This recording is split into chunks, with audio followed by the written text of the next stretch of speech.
ମୁଁ ସବୁବେଳେ କୁହେ କି ନିଜ ଭଗବାନଙ୍କୁ ଧନ୍ୟବାଦ ଦିଅ, କିନ୍ତୁ ଆଜି ମୁଁ ତୁମକୁ ଆଉ ଗୋଟିଏ କଥା କହିବି ଯେ ତୁମେ ମୋ କଥା ଅନୁସାରେ ନିଜ ଭଗବାନଙ୍କୁ ତ ଧନ୍ୟବାଦ ଦେଉଛ, କିନ୍ତୁ କ'ଣ କେବେ ତୁମେ ନିଜ ଘର ଲୋକ, ନିଜ ବନ୍ଧୁମାନଙ୍କୁ ଧନ୍ୟବାଦ ଦେଇଛ କି?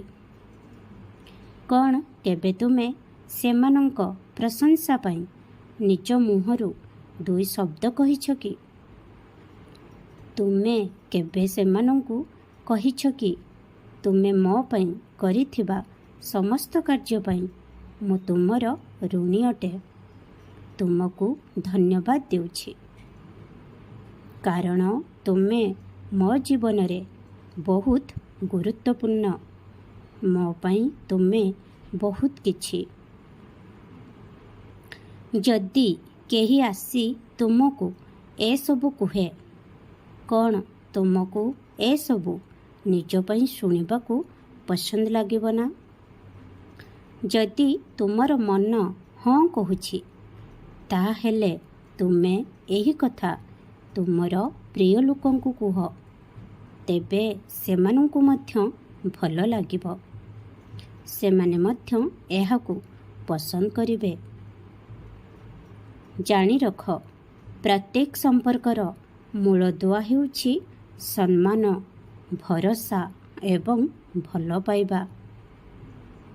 ଯଦି ତୁମେ ପରସ୍ପର ସହିତ କଥାବାର୍ତ୍ତା କର ଏବଂ ପରସ୍ପରକୁ କହି ରଖିବ ଯେ ସେମାନେ ତୁମ ଜୀବନରେ କେତେ ମହତ୍ତ୍ୱପୂର୍ଣ୍ଣ, କେତେ ଅର୍ଥ ରଖନ୍ତି, ତେବେ ତୁମର ସମ୍ପର୍କ ମଜବୁତ ହେବ, ତୁମର ସମ୍ପର୍କ ଦୃଢ଼ ରହିବ।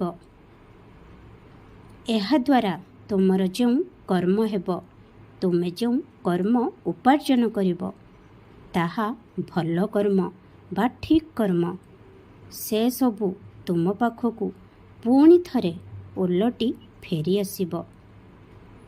ଫେରିଆସିବାର କଥା ବୁଝିପାରୁଛ ତ? ତୁମ କର୍ମରେ ପୁଣି ଥରେ ଭଲ କର୍ମ ଯୋଡ଼ିଯିବ। ଯେତେବେଳେ ତୁମେ ତୁମର ପ୍ରିୟ ଲୋକଙ୍କୁ ଏହିସବୁ କହିବ, ସେମାନେ ମଧ୍ୟ ସମୟ ସମୟରେ ତୁମକୁ ଏହା କହିବେ। ତାପରେ ତୁମକୁ ଅନୁଭବ ହେବ ଯେ ବାବାଙ୍କ ଦ୍ୱାରା ଦିଆଯାଇଥିବା ମାର୍ଗଦର୍ଶନ ଯୋଗୁଁ ମୋ ଜୀବନରେ କେତେ ପରିବର୍ତ୍ତନ ଆସିଛି। ସେତେବେଳେ ତୁମକୁ ବହୁତ ଖୁସି ଅନୁଭବ ହେବ। ଖୁସିରେ ରୁହ, ଖୁବ୍ ହସ। ମୋର ଅନେକ ଆଶୀର୍ବାଦ ତୁମ ସହିତ ଅଛି। ଓମ୍ ସାଇ ରାମ, ଜୟ ସାଇ ରାମ।